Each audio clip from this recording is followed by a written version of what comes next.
కుసుమహర కుసుమహర కుసుమహర శ్రీ కుసుమహరనాథ మహాప్రభుని పాదపద్మములకు నా హృదయపూర్వక ప్రణామములు. శ్రీ హరనాథుని దివ్య సందేశముల నుండి మనము కొన్ని అంశములను వింటున్నాం కదా. మరి ఇప్పుడు మరొక అంశమును విందామా? జర్మనీ అమ్మగారు ప్రవచించిన అంశము జగన్నాథుడు. మరి ఈ అంశాన్ని అమ్మ మాటల్లో మనం ఇప్పుడు విందాము. ఒక్కసారి ప్రభువుని గురించి విని ఆయనని దర్శించిన తర్వాత ఆయనని ప్రేమించడం తప్ప మరి ఇంకేమీ చేయలేము. ప్రభువు రూపం ఎంత సుందరమై మన ఇంద్రియాల అన్నింటినీ తన్మయపరుస్తుందంటే, లేక వశం చేసుకుంటుంది అంటే ఇక అవి వేరే ఎక్కడికి పరిగెత్తవు. ఆయన సర్వలక్షణ సంపన్నుడు. అదే అందరినీ ఆనందపరుస్తుంది, ఆకర్షిస్తుంది, వశం చేసుకుంటుంది. ఆయన సౌందర్యం ఎంత అసమానమైనదంటే, ఎంత అమోఘమైనదంటే ఎవరైనా సరే ఒక్కసారి ఆయనని చూసిన వారు తప్పకుండా ఆ సౌందర్యానికి వసులై ఆయనకి దాసులై ఉండిపోయేటంత. ఆయన రూపం ఎంత తేజోవంతమైందో ఆయన నామం అంత మధురమైంది. మీ నేత్రాలని ఆ సౌందర్యం వైపు, మీ నాలుకని ఆయన నామం వైపు మరల్చి ఇంకా సర్వాన్ని విస్మరించండి. ఆయన సర్వజీవులకి తన సౌందర్యంలోనూ మహిమలోనూ కొంత భాగాన్ని ప్రసాదించాడు. దాంతో అవి అహంకరించటానికి కాదు సుమా, కేవలం తన ఆనందం కోసమే. ప్రభువంటే ప్రేమ. ప్రేమ ఆయన సృష్టి రహస్యం. ఆయన ప్రేమ కోసం తపించాడు. ఫలితం ఈ సృష్టి. మానవ ప్రేమను పొంది ఆనందించటానికి మానవుడిగా అవతరించాడు. ఆయన మన నుండి కేవలం ప్రేమ మాత్రమే వాంఛిస్తాడు. అత్యంత సన్నిహితమైన ఆత్మీయమైన మన అనుబంధాన్ని వాంఛిస్తాడు. తన ప్రియతములకి వ్రాసిన ఆయన లేఖల అన్నింటిలోనూ ఇది వ్యక్తమవుతుంది. జీవులకి ప్రేమ వితరణ చేయటమే ఆయన అవతార ఉద్దేశం. అనుష్ఠానాలు తపస్సులు చేయకుండా, సన్యాసం స్వీకరించకుండా, కేవలం భగవన్నామంలో దృఢమైన విశ్వాసంతో జీవులు ఆయన పట్ల ప్రేమైకమూర్తులై తన్మయులవుతారో మనకి చూపించారు.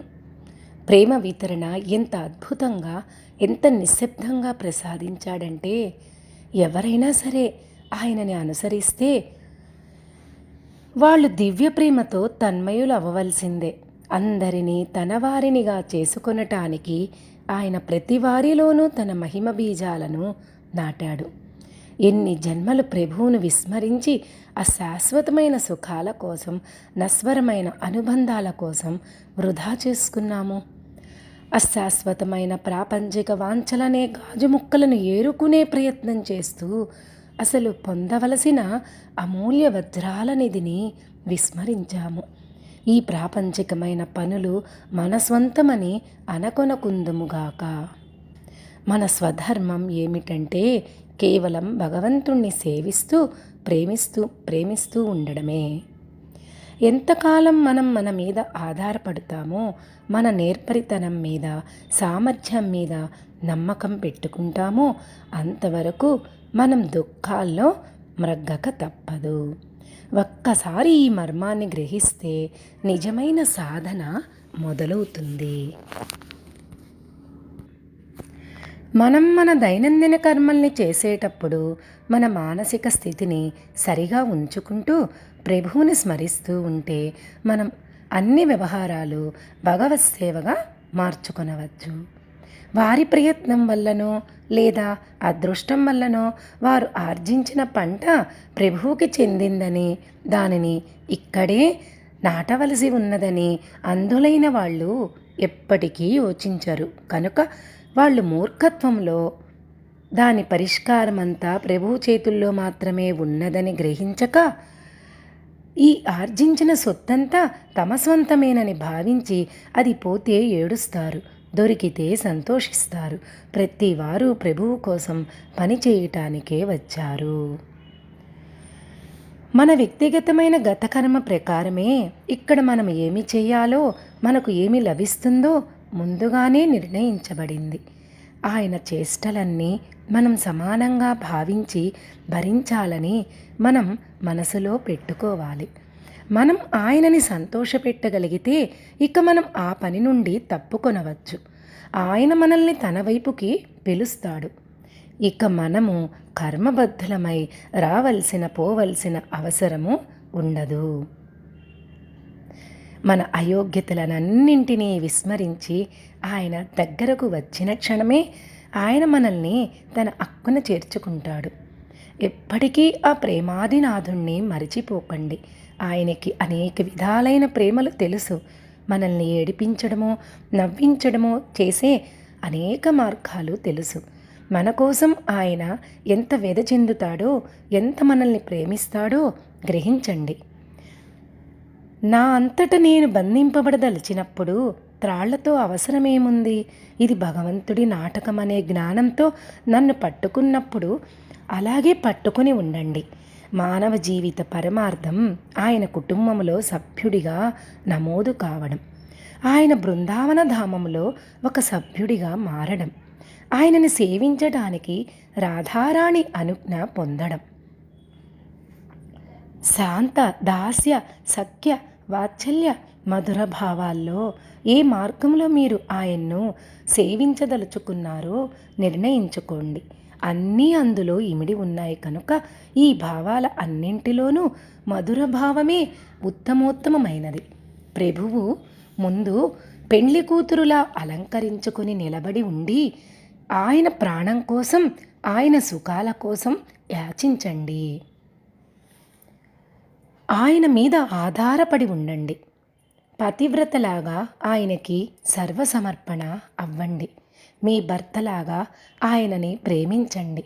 రాత్రింబవళ్ళు ఆయన నామస్మరణ చేస్తూ ఆయనని సేవించండి, ప్రార్థించండి. అందరి హృదయాల్లో నివసిస్తూ ఉంటాడు కనుక ప్రతిదీ ఆయనకి అవగతమే. మీరంతా నా ద్వారం దగ్గర యాచకులు. యాచిస్తూ ఉండండి, నేను మీకు ఇస్తాను. నా మీద పూర్తి విశ్వాసం ఉంచండి. మనకి సుఖం అందించడం కోసం ప్రతిదీ తీర్చిదిద్దబడింది. మరి మనము ఎందుకు ఎప్పుడూ సంతోషంగా ఉండము?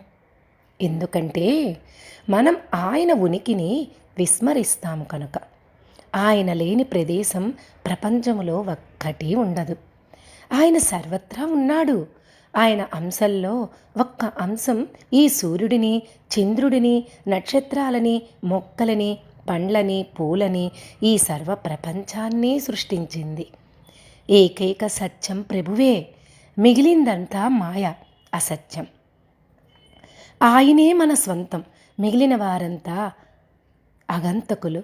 ప్రాపంచిక సుఖదుఖాల వశంలో పడకూడదు. మన భార్యాబిడ్డలను మన స్వజనులుగా భావించరాదు. అలా చేస్తే ప్రభువును విస్మరిస్తాము. సర్వకాల సర్వావస్థల్లోనూ ఆయన మన నిజమైన మిత్రుడు. ఆయన నామం మన శాశ్వతమైన పెన్నిది. మనిషి స్థానంలో భగవంతుణ్ణి నిలిపితే మనం శాశ్వతంగా ఆనందిస్తాము. ఆయన భార్యగా మనల్ని మనం భావించి ప్రేమిస్తే, గోపికలను అనుసరిస్తే ఆయన మన హృదయాలను ఎప్పటికీ విడిచిపెట్టడు. వాటిని తన ఆవాసంగా చేసుకుంటాడు. ఆపేక్షతో ఆయనని ప్రేమించండి.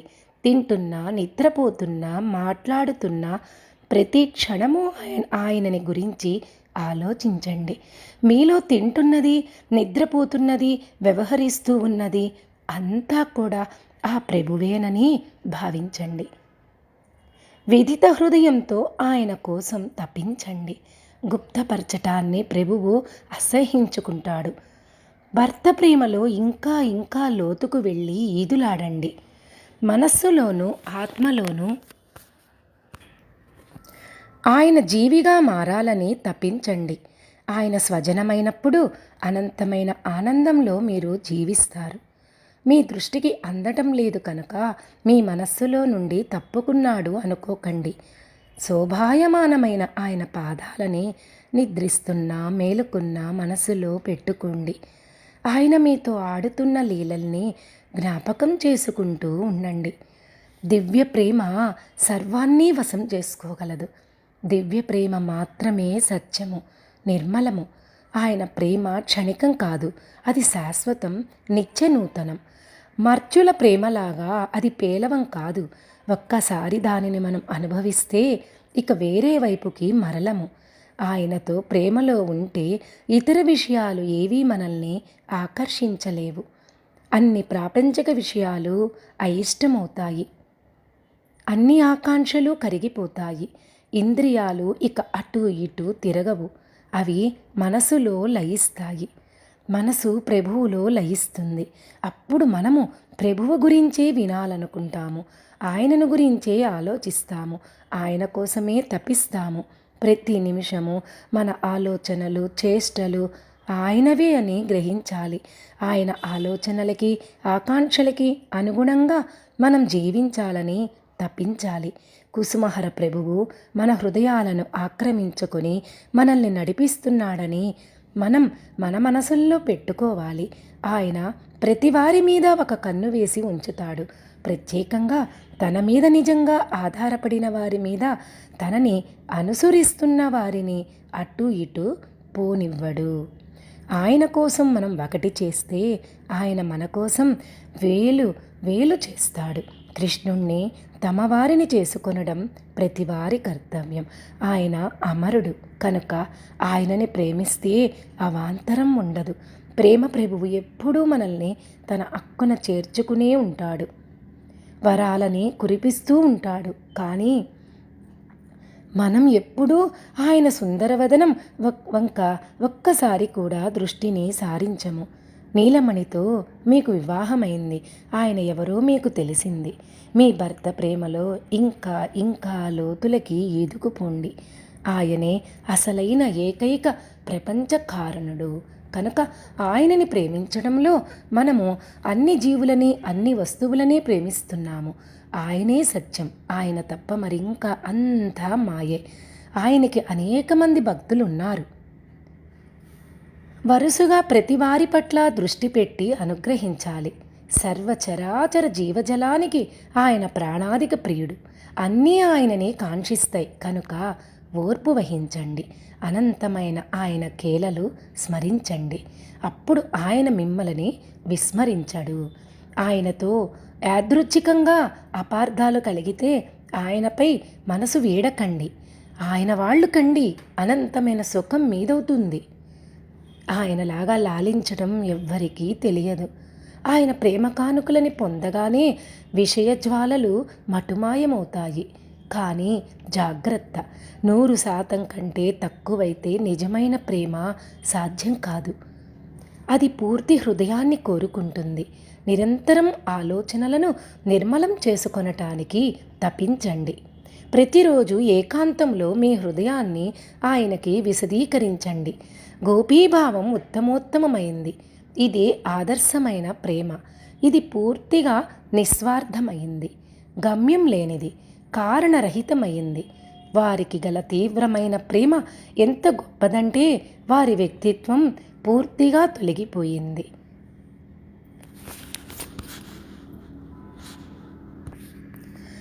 సర్వాన్ని వశం చేసుకోగల వారి ప్రేమ జ్వాలలు అనేకత్వ యోచనం ప్రపంచాన్ని నాశనం చేశాయి. ఇంకా ఆలోచనలు లేవు. కృష్ణుడు తప్ప గోపికలు తినడము, నిద్రపోవడము మరిచిపోయారు.